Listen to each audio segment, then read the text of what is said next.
We're really on a threshold of a new venture, taking us back, way back to 1947. I remember standing outside the college property here. It was a haunted castle, but it became the heart and hub of our movement, and I believe one of the real secrets of how God equipped us and used us as a movement.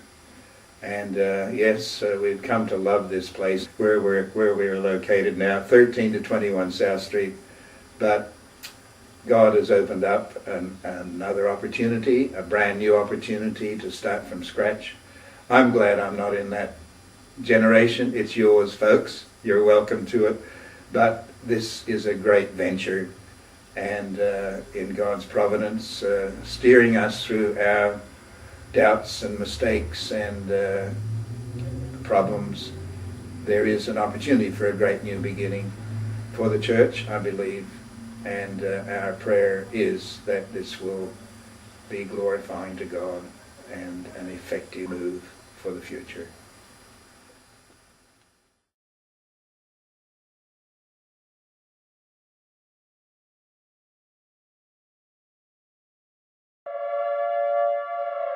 During World War II, many Christians became aware of the great spiritual needs of the Australian people and prayed for an awakening such as that which changed England 2 centuries before.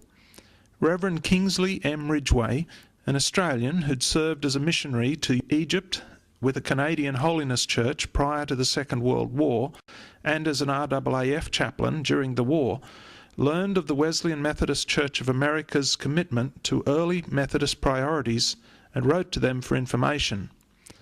After careful study of their documents, he concluded, "This is exactly what we believe, and the requirements of its handbooks are based on the scriptures throughout." With this confirmation, on the 1st of November 1945, Reverend Kingsley Ridgway became the official representative of the Wesleyan Methodist Church in Australia.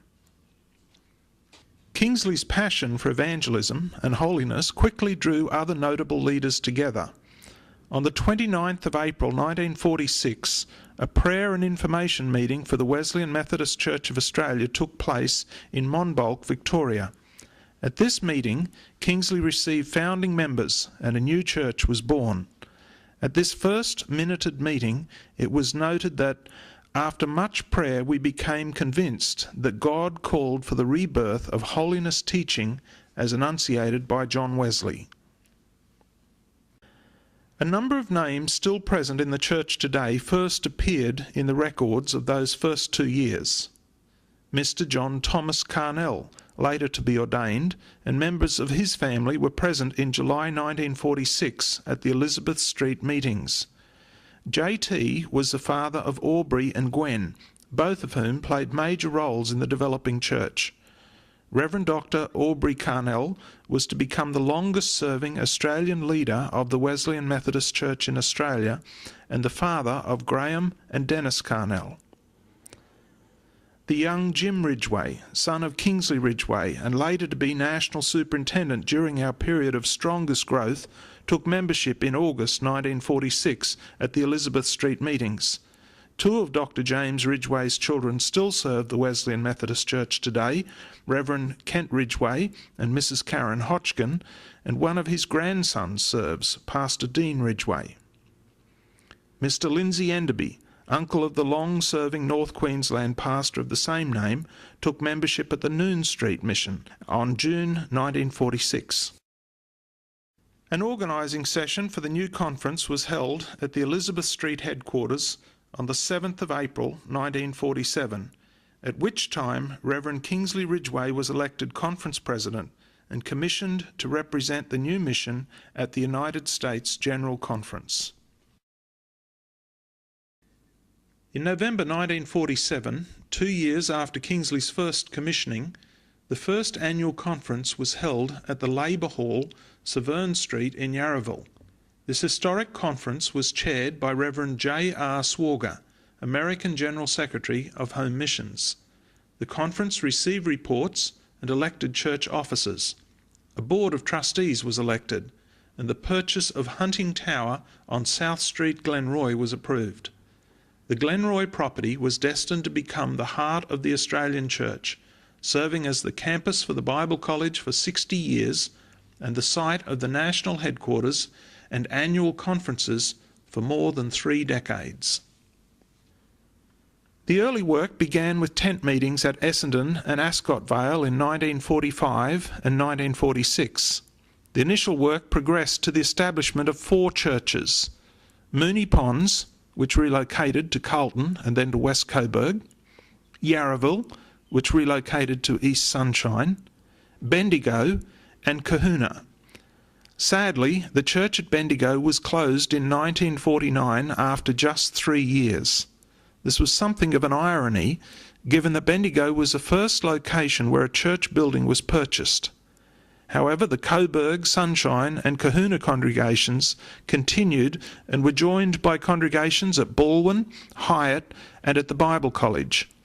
These congregations were to be the anchor for the fledgling work for the next decade. There were several distinctive features of the ministry in Victoria in the 1950s and 60s. There was a strong emphasis on ministry to children. There was a consistent commitment to annual district-wide camp meetings.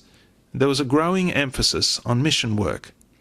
The tent which had been used to found the early work was returned to service for children's ministry, attracting more than 300 children at meetings in Glenroy. The first annual camp meeting was held at Barwon Heads in the last days of 1946, spanning an extraordinary 9-day period, including Christmas Day and New Year's Day. Camp meetings were considered a central strategy in the growth of the movement and the spread of the holiness message. Many people responded to Christ and deepened their spiritual lives at these annual events. After Barwon Heads, the annual camp meetings were relocated to Healesville, first at rented premises and later at our own property. In 1961, the small Australian work took the bold step to establish a missionary work in Papua New Guinea. Reverend Kingsley Ridgway, with college graduate Walter Hodgkin, moved to the Southern Highlands to establish the beachhead. Kingsley and Jean, with Walter and Dorothy, were quickly joined by Ray and Gwen Akers, Bob and Jan Gladwin, Graham and Gwen Kershaw, Keith and Marge Golding, Francis Leake, Delwyn Hughes and Marge Randall, together with other North American personnel. The work amongst the Huli people was expanded to include work amongst the Weirdu and the Polabar tribes. In the early 1970s, at its peak, staff assigned to the PNG mission outnumbered pastoral staff in the Australian Church. A significant thread in the life of the denomination was the establishment of the Bible College. This was especially important as a means of upholding the integrity of the Scriptures and promoting the doctrine of entire sanctification. In March 1949, with the arrival of missionary Reverend Leo Cox and his family, the Wesleyan Methodist Bible College commenced on a full-time residential basis with 7 students at the 2-storey building in South Street. Greetings to my dear brothers and sisters in Australia. It's a joy to come to you in this manner and bring the message which I am. It's been a joy to think of you a number of times, often pray for you, and rejoice for the victories that God has given to you in that land. We are very happy to rejoice with you in the plans that you have for your future get-together, and may it be a blessed time for you as you meet together. I'd like to recognize some of the important persons that came into my life in Australia. I think first of Reverend K.M. Ridgway, a man of God, chosen of the Lord, who came into the experience of holiness and wanted to have that message proclaimed in the land of Australia. He was a man that God certainly used and blessed during those first 2 years before we came onto the field, and he was planning for the work that was to come on later on. So I do honor and lift my voice in thanksgiving to God for the wonderful help that Dr. K.M. Ridgway gave, not only in those early years, throughout the time that we were there and even following until his death at a later date. We do rejoice also for the other workers. I think of Aubrey Carnell, a young man at the time we came, learning to prepare for the ministry. We helped him in some of the courses, and it was a real joy to work with him and with his wife. And we have many times thought of them and the work that they have done through the years. And also, not only their influence upon the work, but probably the man that stands out is Jim Ridgway, who was a student in my classes for 4 years. I helped him to establish his theology, and he became a leader for you that God used through the years. And we do rejoice for the great work that he has done, not only while we were there, but during the many years that followed in the leadership that he gave to the work. The Bible College at Glenroy was a central pillar in the strategy of the new work, and a number of early leaders were trained there during the first decades, including Dr. James Ridgway, Reverend Graham Carnell, Reverend Tom Blythe, and Reverend Dennis Harton. Establishing a college was not without difficulty, though. In 1969, classes at the college were suspended and the property was closed off until James Ridgway, fresh from doctoral studies in the United States, returned in January 1972 to take up the role of principal. In 1973, with new life on the campus, the name of the college was changed to Kingsley College in honour of the founder, Kingsley Ridgway. The roles of college principal and conference president were commonly held by the same person. Kingsley Ridgway was himself the first principal of the college while serving as conference president. Reverend Leo Cox, with his family, arrived on November 11, 1948, to serve as principal and as conference president, holding both offices until his term in Australia expired in 1953. Reverend Robert Motke and his family were sent by the American Church to replace the Coxes. He brought a new vision in the leadership of the work, also serving as principal of the Bible College and as conference president. The Motkes spent 7 years in Australia. We have fond memories of our days in Australia, and we thank you for allowing us to be a part of your lives in those early years. And we made many memories that we have carried in our minds ever since. And they're good memories, and we're very grateful for them. We have used the benefits of our experience in Australia for many years since we were there, and it doesn't seem possible that we left your shores in 1961. The years have slipped by very quickly. Jeanette has wants an opportunity to greet you as well. Yes, I do like to say hello to everyone. I too have very wonderful memories of Australia, and I want to thank everyone who may have been there when we were there.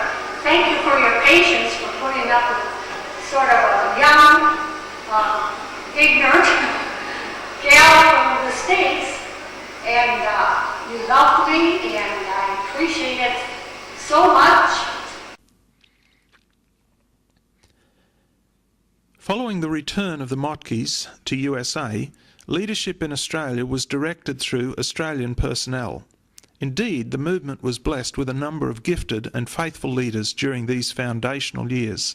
Reverend Aubrey Carnell served the Bible College as Dean and as Vice Principal, and served the denomination as Superintendent from 1962 to 1969, and again from 1970 to 1975.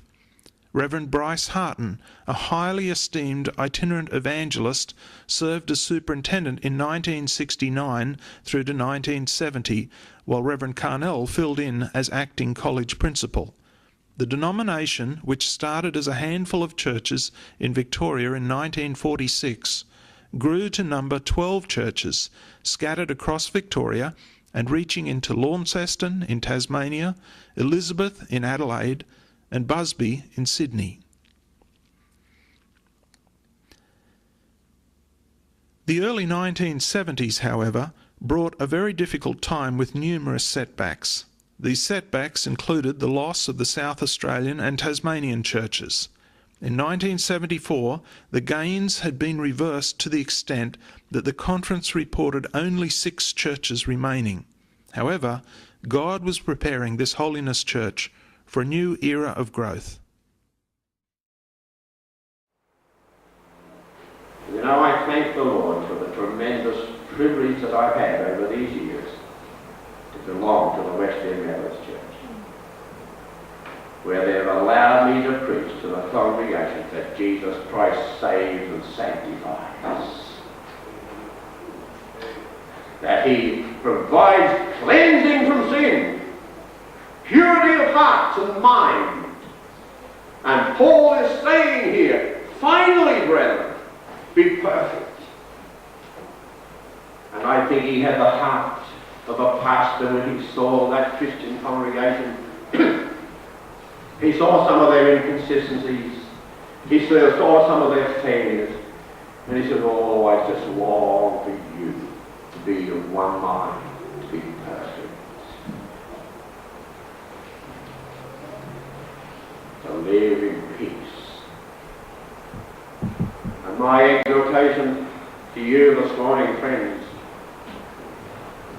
that as I leave the pastorate in an official capacity, let my last word be to you, finally, brethren, that means sisters as well, of course, go on to perfection. Go on to an experience of allowing Jesus Christ to take full possession of your heart and life. Surrender your will to Him. Allow Him to do whatever He wants to do in your life. Don't put up any barriers. Say, Lord, whatever you want me to do, I'm ready to obey you fully. This is the will of God, even your sanctification.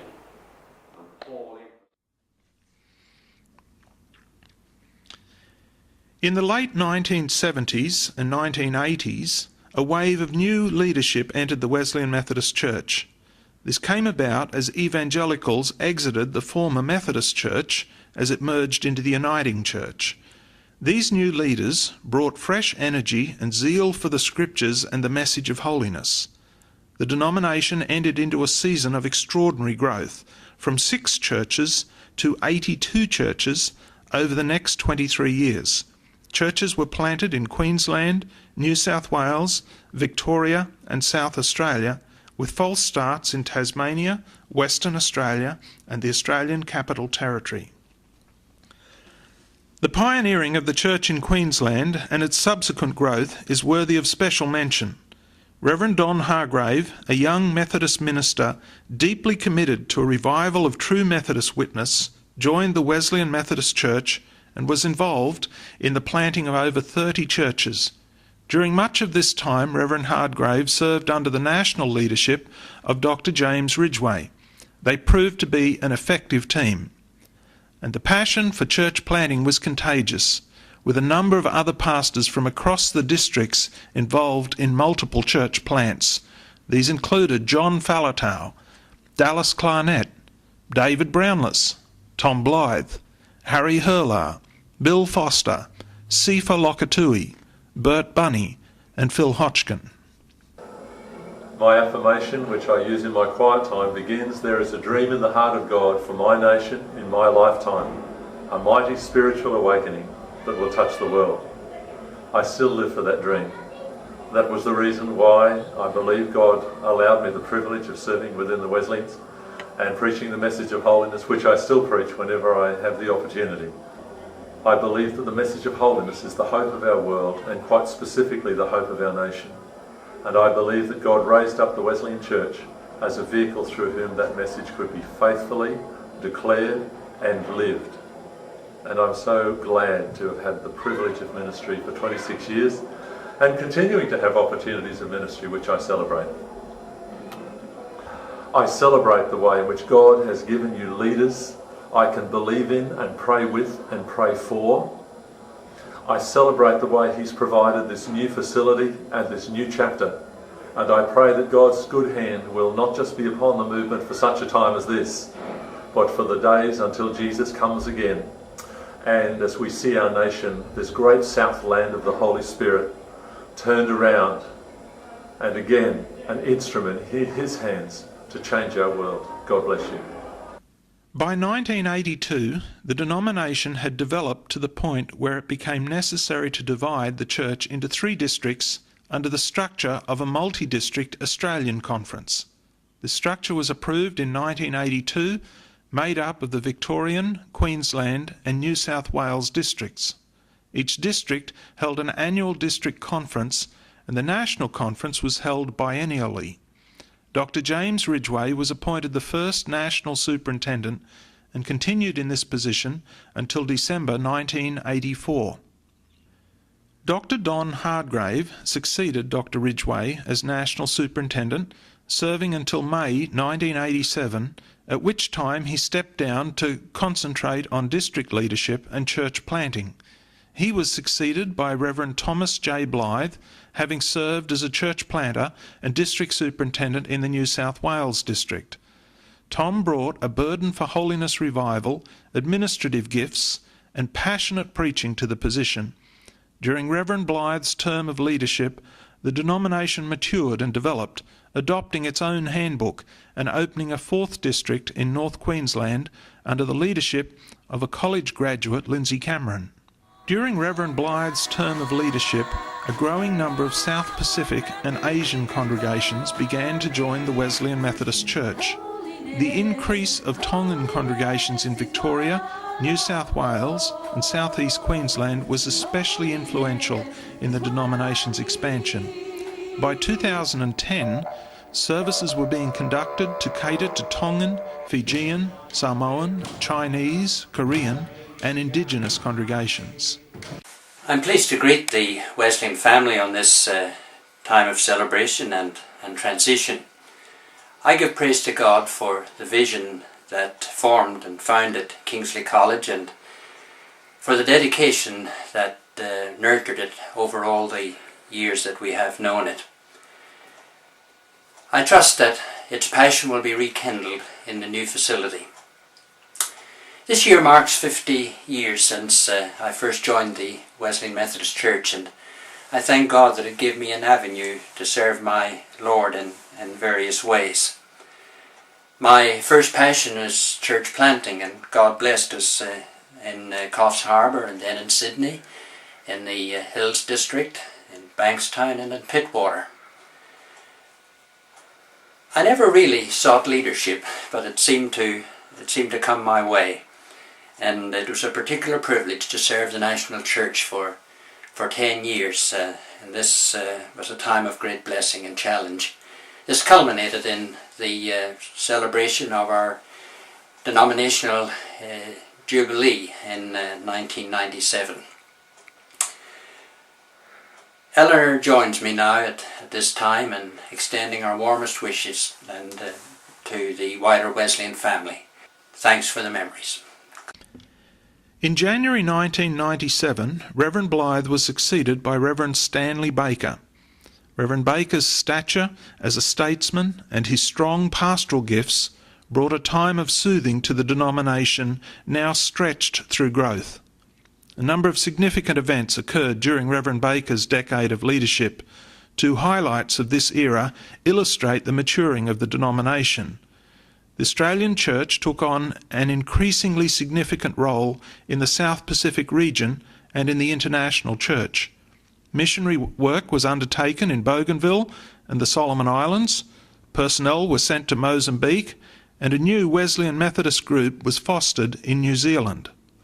The second significant influence of this decade was in membership regulations.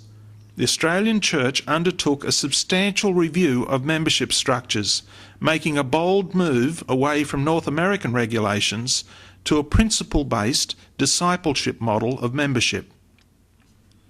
Sadly, Reverend Stan Baker passed away in August 2010, less than 3 years after retiring as National Superintendent. Just days before his death, Stan recorded these words for the Church. Greetings to all those who are gathered at Kingsley College for a day of celebration of the past and anticipation of the future. I have fond memories of Kingsley, firstly as a student for a brief time, and then many times as a visitor. How I wish I could wind back the clock to a time when students were buzzing around the campus. But time marches on and technology races on, and the expectation of students has changed dramatically. May this new facility, as it is developed, provide for the delivery of courses from Kingsley College to a new generation of students. God bless you all. In January 2008, I was elected to succeed Stan Baker as National Superintendent, having just returned to Australia after missionary service in Africa. I was converted under the ministry of Stan Baker myself. I was called to ministry under the time of leadership of Don Hargrave, and I was appointed as District Superintendent of North Queensland during the time of Tom Blythe's leadership. So I've been in the church during the time of major growth and the becoming of who we are today. So this is an exciting opportunity for us as we make the transition from the old Glenroy property to the new property on Lakeside Drive. In the meantime, together with the National Board of Administration, we've called the church back to our traditional values of an undivided heart, of prayer and fasting, and of community engagement. Time will tell how God blesses us as we move ahead into this new era of growth. In the 1980s and the 1990s, Kingsley College grew to see its best years. Dr. David Wilson succeeded Dr. James Ridgway as principal, serving for 18 years from 1985 to 2002. Many of the Australian pastors today trained at Kingsley during the term of Dr. Wilson's leadership, and the college expanded to offer postgraduate credentials. Dr. Wilson was succeeded by Reverend Lionel Rose during the time of transition in 2003, and he was succeeded by Reverend Peter Dobson from 2004 to 2009. Reverend Dobson led through a time of far-reaching change because of demanding government regulations and shifting community expectations. This culminated in the enormous and difficult decision at the National Conference in 2008 to approve the sale of the old Glenroy campus and to relinquish our own accredited study program.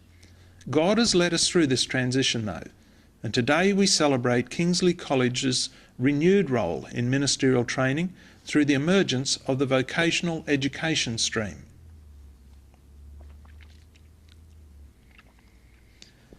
Reverend Kevin Brown succeeded Reverend Dobson as principal in 2010, and under his leadership the vocational education program has been extended to include more Wesleyan Methodist students than ever before.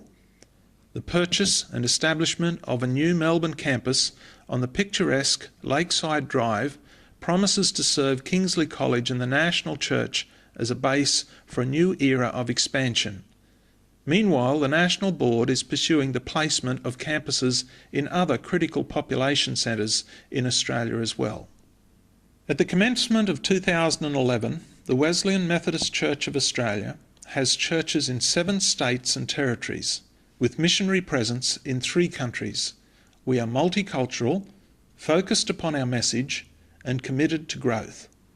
Furthermore, we are part of an international family that gives and receives support. With the support of the North American Church, we were able to purchase the original Glenroy campus. We were empowered to plant churches and operate a college, and we have partnered in outreach across the South Pacific and around the globe. Our victory today is truly an international celebration. Today, as we celebrate 63 years on the South Street property, and as we dedicate the new Lakeside Drive property, we are challenged to remember our reason for existing. The Wesleyan Methodist Church has a mandate to spread scriptural holiness. Together with Reverend Kingsley Ridgway and those who went before us, today we are more and more firmly convinced that what is needed is a holiness church. May God grant us faithfulness and fruitfulness in fulfilling our calling. Good morning, folks, or afternoon, whichever it is. I've been privileged to serve in the Wesleyan Church now for 58 years. I believe we're part of a vine that God has planted in Australia. This vine came not from schism, but from a passion to offer the saving, sanctifying, sustaining grace of God to Australia and our neighbours. I believe we owe a great debt to our heritage, to the American Wesleyan Church. They have stood behind us and shaped in many, many ways our vision, and have supplied us with a wonderful team of supporters and workers down through the years. We could never have accomplished what we have seen apart from that liaison. I've witnessed God's unfolding plan over 63 years now, which doesn't seem very long to me. It may seem a long time to you. Our influence as a people has reached around Australia and over the seas to PNG, to Bougainville, the Solomons, Sri Lanka, Africa, Haiti, and through Wesleyan World Fellowship, World Missions, and through almost every mission society, our graduates are serving and have served around the world. The college has been a key factor in this expansion. Through all of this, I've been encouraged and challenged by God's Word.